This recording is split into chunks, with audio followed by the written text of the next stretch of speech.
Hello guys, welcome back to our channel Economic Pie. So today in this video we are going to be discussing all about macroeconomic variables and their differences in classical economic school of thought and Keynesian economic school of thought और जो भी functions हैं और उनके differences हैं दोनों economic schools of thought में वो हम डिस्कस करने वाले हैं। बट इससे पहले मैं आपको ये बता दूं कि लास्ट वीडियो में हमने क्रोनोलॉजी डिस्कस की थी different economic schools of thought की। हमने डिस्कस किया मर्केंटलिज्म, फिजियोक्रेसी और क्लासिकल्स, केनीशियंस। तो इनको हमने डिस्कस किया कि ये पर्टिकुलर स्कूल ऑफ थॉट कब एमर्ज हुए, वो क्यों फेल हुए, what were the reasons behind that. तो अगर आपको वो क्रोनोलॉजी जाननी है then please go watch that video first. I am going to be putting the link to that video in the description box below. Make sure you check that out. So आज हम जो डिस्कस करने वाले हैं all about classical and केनीशियन economic school of thought और उनके जो भी मैक्रो इकोनॉमिक वेरिएबल्स हैं। बट वो डिस्कस करने से पहले हम थोड़ा सा इनके जो डिफरेंसेस हैं दोनों इकोनॉमिक स्कूल ऑफ थॉट के वो थोड़ा सा डिस्कस कर लेते हैं एक बार।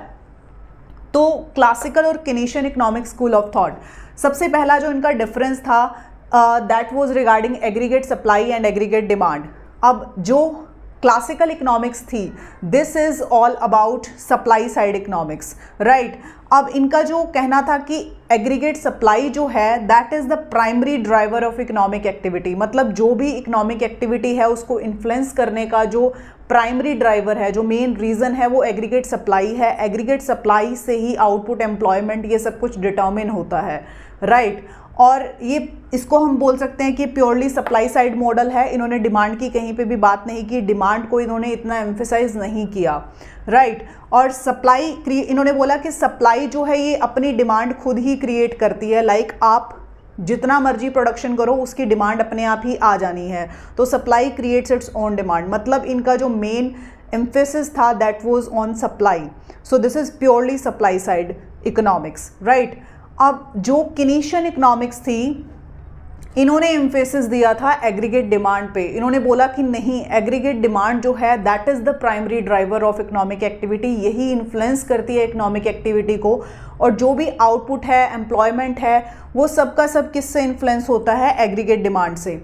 और इन्होंने बोला कि जो एग्रीगेट डिमांड है वो कम हो सकती है एग्रीगेट सप्लाई से in the short run, right. और उसको करेक्ट करने के लिए हमको गवर्नमेंट का इंटरवेंशन ज़रूरी है। This is the second point but I am going to explain it here कि गवर्नमेंट का इंटरवेंशन ज़रूरी है अगर वो एग्रीगेट जो डिमांड है वो शॉर्ट रन में कम है। और इन्होंने बोला जिसकी वजह से क्या होगा कि एग्रीगेट डिमांड अगर कम होगी तो उसकी वजह से क्या होगा, it will lead to unemployment. Unemployment create होगी इससे, मतलब कि इन्होंने ऑल इन ऑल ये क्रिएट कर दिया कि aggregate demand is highly very important और उसको करेक्ट करने के लिए शॉर्ट रन में गवर्नमेंट का इंटरवेंशन ज़रूरी है, वो सेल्फ करेक्ट नहीं होगी, right. So this is the main thing. और इन्होंने बोला कि जब एग्रीगेट डिमांड कम होगी, डिमांड डेफिशिएंसी होगी, तो गवर्नमेंट का इंटरवेंशन ज़रूरी है। सो this is the second point जो कि रोल ऑफ गवर्नमेंट है। तो इन्होंने तो बोला क्लासिकल्स ने कि मिनिमल गवर्नमेंट चलेगा, मिनिमल गवर्नमेंट इंटरवेंशन होना चाहिए। इन्होंने लेसेज फेयर की बात की। इन्होंने बोला कि मार्केट्स जो हैं these markets are self regulating, right, कि अपने आप सब मार्केट का मैकेनिज्म ऐसा है कि अपने आप ही सब एडजस्ट हो जाएगा लॉन्ग रन में, किसी को भी इंटरवेंशन करने की ज़रूरत नहीं है, particularly talking about government, right. But इन्होंने कहा कि नहीं, इट इज़ नेसेसरी, मतलब गवर्नमेंट का इंटरवेंशन नेसेसरी है अगर आपको इकॉनमी को स्टेबलाइज करना है, क्योंकि शॉर्ट रन में ऐसा नहीं है कि सब कुछ अपने आप ही एडजस्ट हो जाएगा।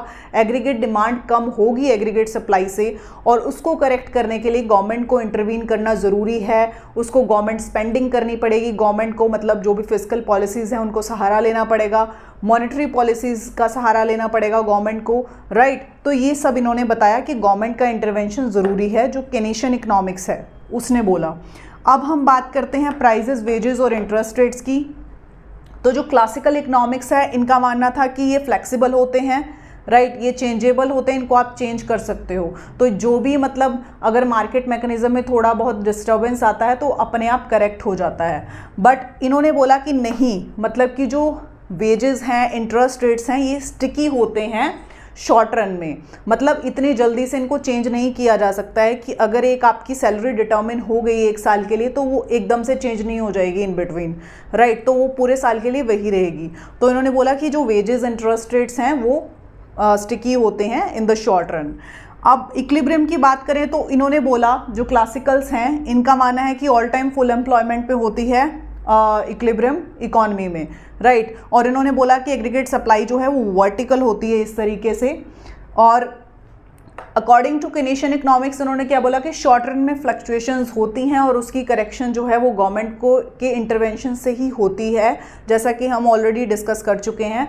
और लॉन्ग रन में फिर इक्विलिब्रियम, जैसा कि इन्होंने बताया, इन्होंने वैसा ही इनको एक्सेप्ट किया। मतलब कि इन्होंने बोला कि एग्रीगेट सप्लाई, इन्होंने डिनाई नहीं किया कि एग्रीगेट सप्लाई जो है वो वर्टिकल नहीं होगी, ये होगी, बट ये लॉन्ग रन में वर्टिकल होगी, शॉर्ट रन में हॉरिजॉन्टल होगी।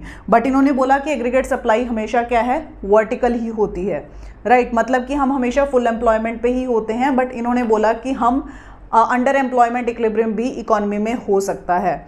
और इन्होंने जो क्लासिकल्स हैं, ये मैं आपको बता देती हूँ कि इन्होंने बोला कि जो भी अगर मनी सप्लाई को इंक्रीज़ किया जाता है तो उसका कोई रियल वेरिएबल्स पे इम्पैक्ट नहीं पड़ेगा, लाइक आउटपुट और एम्प्लॉयमेंट पे कोई फ़र्क नहीं पड़ेगा, सिर्फ और सिर्फ प्राइजेज इंक्रीज होंगे।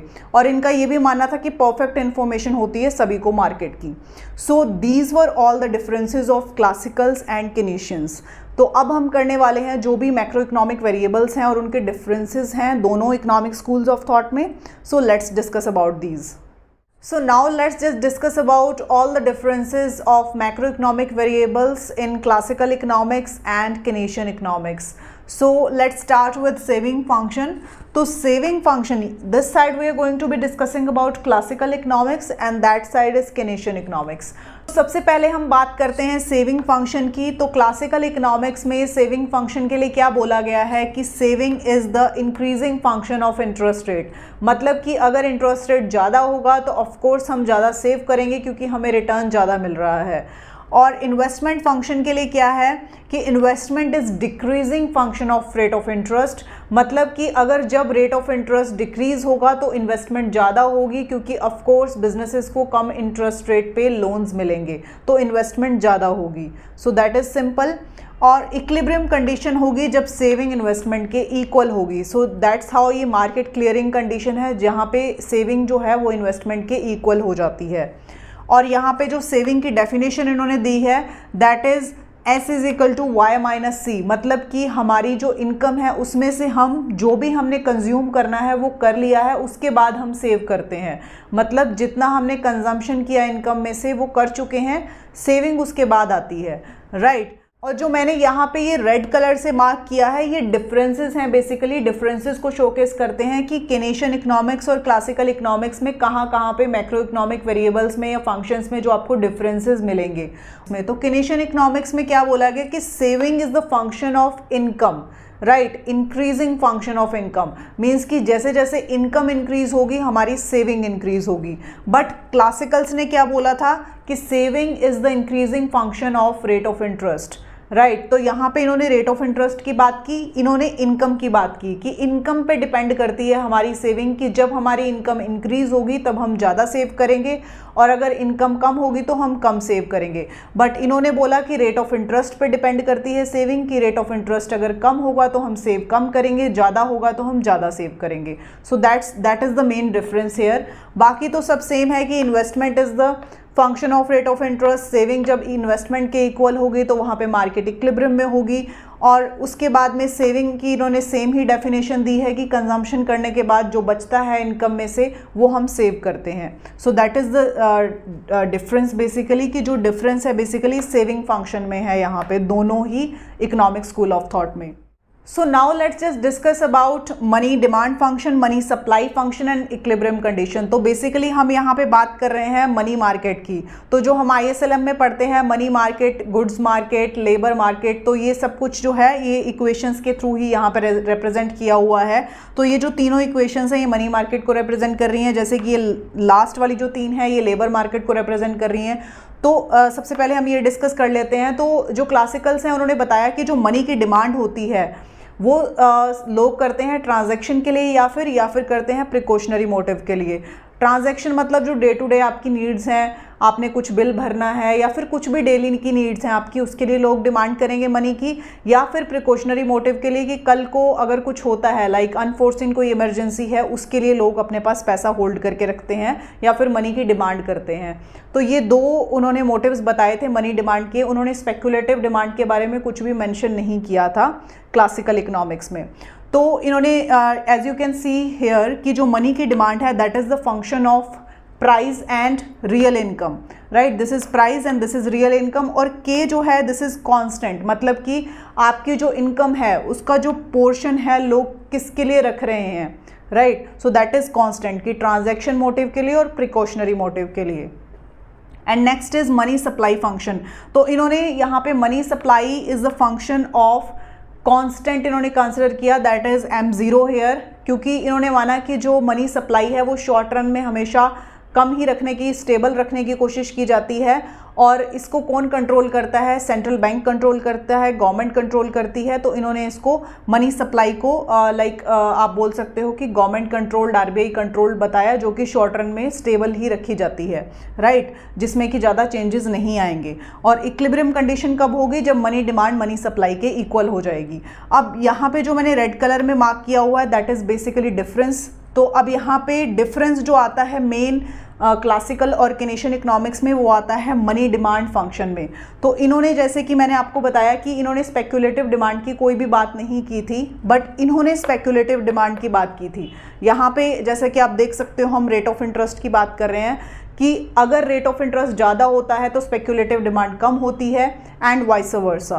बाकी सेम है, इन्होंने भी जैसे मनी सप्लाई जो है that is the function of constant, that is m0। इन्होंने कंसिडर किया कि सेंट्रल बैंक इसको डिटर्मिन करता है मनी सप्लाई को, और इन्होंने भी जो मनी सप्लाई है उसको एक्सोजेनसली डिटर्मिन्ड ही बताया, मतलब कि इसको सेंट्रल बैंक ही कंट्रोल करता है।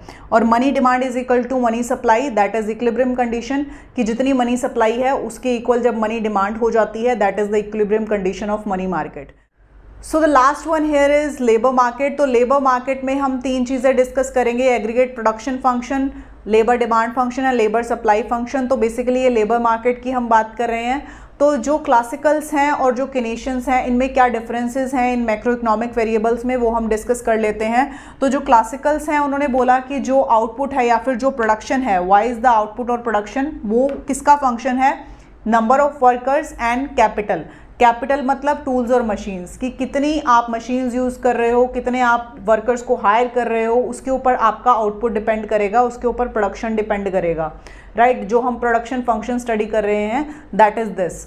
और इन्होंने बोला क्लासिकल्स ने कि labour demand is the function is decreasing function of real veg, मतलब कि अगर जो रियल वेज है वो कम होगा तो लेबर की डिमांड एम्प्लॉयर्स ज़्यादा करेंगे and vice versa. Of course you know कि अगर वेजेस कम होंगे तो लेबर की डिमांड ज़्यादा होगी, और अगर वेजेस ज़्यादा होंगे तो लेबर की डिमांड कम होगी, राइट। और यहाँ पे जो आप ये देख रहे हैं dy/dn, दिस इज़ बेसिकली आप बोल सकते हो कि change in output and change in number of workers.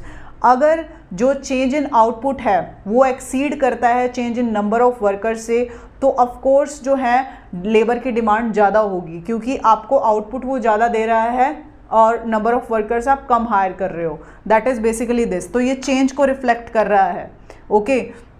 And P is here price. और जो लेबर सप्लाई फंक्शन है उसके लिए क्या बोला गया है क्लासिकल्स ने, कि जो labour supply that is the labour supply is the positive function of real veg, मतलब कि ऑफ कोर्स जो है लोग ज़्यादा लेबर की सप्लाई करेंगे अगर उनको रियल वेज ज़्यादा दिए जाएंगे, राइट, और कम सप्लाई करेंगे जब रियल वेज जो है वो कम होगा। ऑफ कोर्स अगर आपको कोई सैलरी ज़्यादा देगा तो आप वहाँ पे काम करेंगे, राइट, एंड अगर कोई आपको सैलरी कम देगा तो आप वहाँ पे नहीं जाओगे। सो दिस इज़ बेसिकली दिस जो लेबर सप्लाई फंक्शन है। तो इसमें जो डिफरेंस आता है वो बेसिकली लेबर सप्लाई फंक्शन में आता है दोनों में। अब जो केनेशियन इकोनॉमिक्स है उसमें क्या है कि सेम ही है ये भी, बस इसमें जो डिफरेंस आता है वो लेबर सप्लाई फंक्शन में आता है कि इन्होंने जो है एक कांस्टेंट ले लिया है और एक वेरिएबल ले लिया है वेज, राइट, कि कांस्टेंट मतलब कि जो मिनिमम वेज है कि इतना तो मिलेगा ही मिलेगा, और जो वेरिएबल यहाँ पे लिया है वो किसके लिए लिया है कि अगर आपको लाइक इन द केस कि वर्कर को आपको इन्फ्लुएंस करना पड़ रहा है, मोटिवेट करना पड़ रहा है, लाइक एक्स्ट्रा पर्क्स दे के उसको काम पे रखना पड़ रहा है, तो दैट इज़ दैट कि मतलब इन्होंने दोनों चीज़ों को इंक्लूड कर लिया है कि एक मिनिमम वेज है, इतना तो मिलेगा ही, कांस्टेंट है, और दूसरा जो है वो वेरिएबल है, that will vary according to the market circumstances, कि अगर किसी को आपको इन्फ्लुएंस करके काम पे रखना पड़ रहा है। That is the difference basically labour supply function में, किनेशियन में और क्लासिकल में। बाकी जो लेबर डिमांड फंक्शन है दैट इज़ सेम, और जो प्रोडक्शन फंक्शन है दैट इज़ ऑल्सो सेम। तो जैसा कि इन्होंने बोला कि जो लेबर डिमांड है that is decreasing function of real veg, और इन्होंने यहाँ पे द सेम थिंग कि जो लेबर सप्लाई है that is positive function of real veg. तो वो चीज़ सेम है, बट बेसिकली डिफरेंस क्या है, इन्होंने यहाँ पे एक वेरिएबल कंपोनेंट को ऐड कर दिया है। I hope so you might have understood all of these macroeconomic variables related to classical economics and Keynesian economics. So if you found this video useful, please subscribe to my channel and hit the bell icon so that you don't miss out on any video I upload. Thank you so much for watching.